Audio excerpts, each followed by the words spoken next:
is a pedestrian maze where we look one way and then we're directed to look the other way. It's fantastic. But let's just see what happens when a big freight train comes.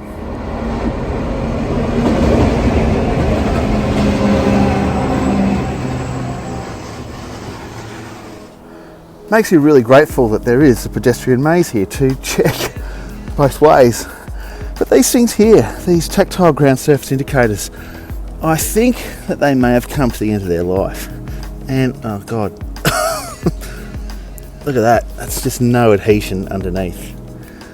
That's really unfortunate. They're completely, look at this. I mean, it's just, that's the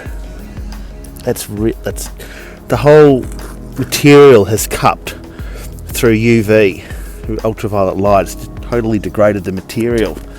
If you scratch, it's starting to reveal some of the yellow. I wonder if I crack it. Oh yeah, can you see how they originally were yellow? Look.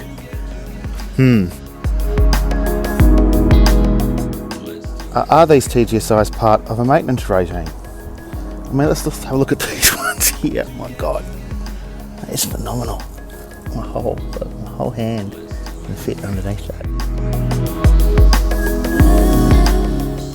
Has someone taken the time to care and take into consideration the state of this particular product, and that, you know, does it have the performance that is actually required for this external and outdoor environment where it appears to be a lot of heat and a lot of rain?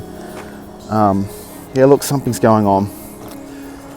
So at the end of the day, we must check these things, we must look at them, we must make sure that they are fit for purpose and that they will continue to perform for the lifespan up until we deem them, or the manufacturer deems them, no longer fit for the purpose that they were designed.